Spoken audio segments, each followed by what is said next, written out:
My name is Renison Jeffrey, and this is the Workers' Rights Platform. Now, we have picked up on a very interesting take.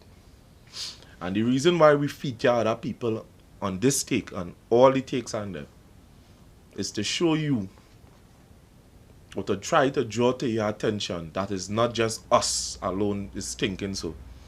A lot of the people. And a lot of people who are seen outside the box and study culture deeper than in the way that we study culture, because what we study is just based on our society within Trinidad and Tobago, but there are people that study this as a science, and we need to pay more attention to it.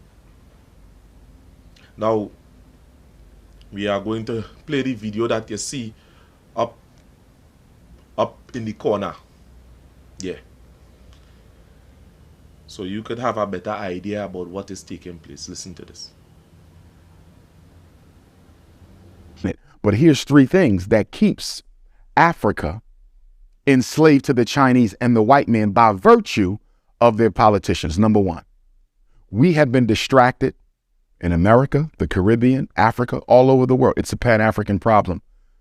We have been distracted from development with democracy. Everybody's focusing on who to vote for. You're not looking at the conditions. What's going to change whether he wins or he wins? Because guess who's financing both of them? The same people stealing your oil. Who's financing both of them? The same people stealing your gold. Who's financing both of them? The same people stealing your coltan. You follow me? So democracy is a joke they play on black people to make you think you can have radical transformation without revolution. The reason the white man pushes democracy globally so hard is if there's ever a breakdown in the black man's confidence in democracy, the only alternative is revolution.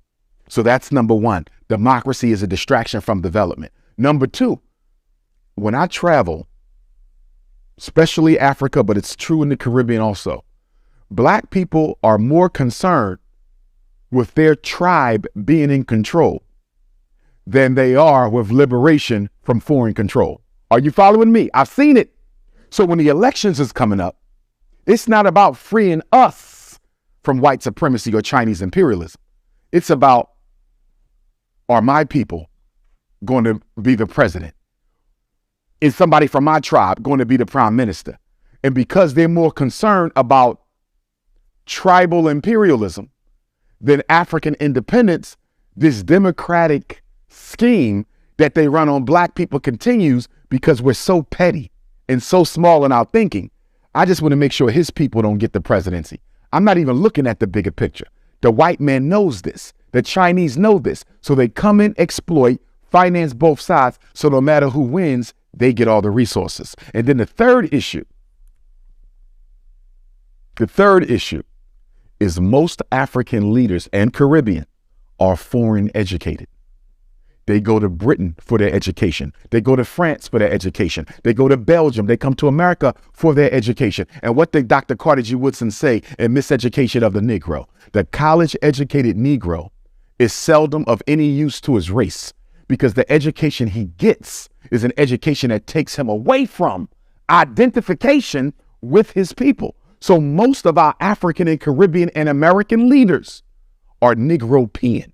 They have an African body. They have a European mind. So the white man and the yellow man are controlling the black man through remote control by virtue of conscious control of the way that he thinks.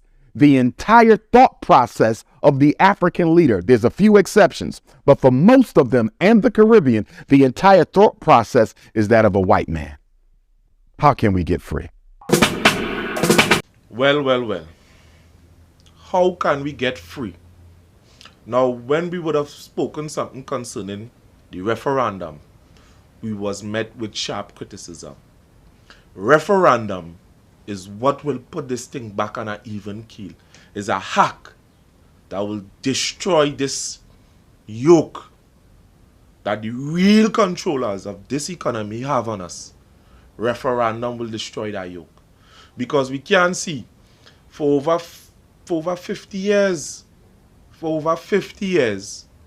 the two major races are still where they are. Think about it.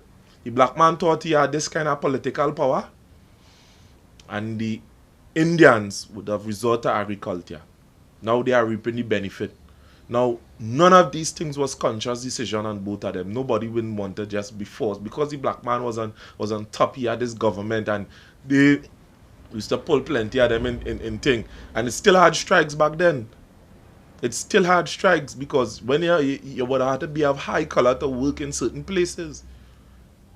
Why we cannot come together as a race and deal with this as a Trinbagonian according to Robert Amar, and deal with situation like this? Are we going to just vote out one government and install our next, and we constantly go into this cycle? Or you ain't fed up at that? We fed up at the PNM, let you put the UNC. Fed up at the UNC, let you put the PNM.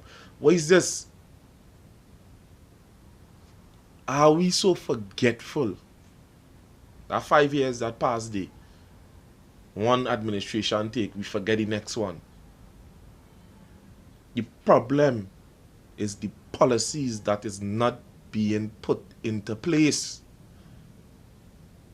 When are we as a race going to see, as a one race in Trinidad, go stand up and try to put this thing back in order? Referendum is the only way. We so studying about putting our, let you put the Indians so study about putting our Indian in power, the Africans so studying about putting our Africans in power, African in power. When, whether or not they pander to the race, when it's about all of us, the development of the countries for all of us, the opposition and the government are to serve all of us. When we go wake up and understand that? Come now, man. This is what we are trying to do here.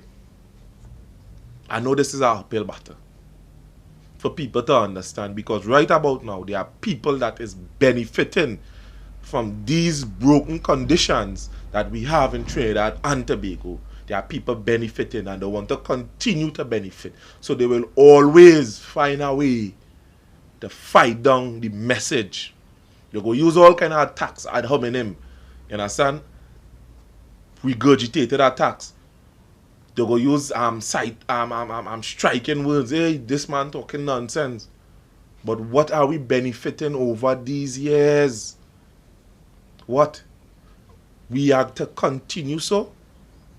Man, come on now, man. Time for us to wake up and smell the coffee.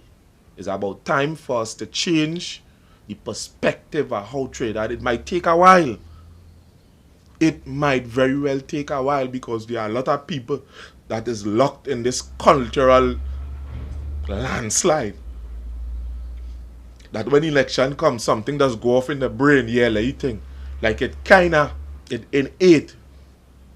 But I'm appealing to those that them on the fence, them that have sense and understand that this race thing, this politics, this separation is not benefiting us. The amount of government structures just erected and then continue because one administration do it, and your money going down the drain. When our structure had to stay up for so long, and one administration get voted out and the next one come back in, they had to spend double money to continue the process, when this money could have go into something else, could have do something else. Come on now, man.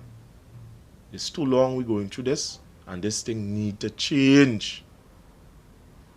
But I know what will take place, and they'll go whisper in our ears, he up to something. Yeah, that's what I go tell her. But what these governments are not telling you, freedom comes with this referendum. Join the referendum movement. Stand up, say something, do something, change the scope. Again, my name is Renison Jeffrey, and this is the Workers' Rights Platform. Like, share, subscribe to the channel. This subscription go a long way. Your contribution go a long way. Thanks for those that already contribute. Thank you. My name is Renison Jeffrey, and I am out.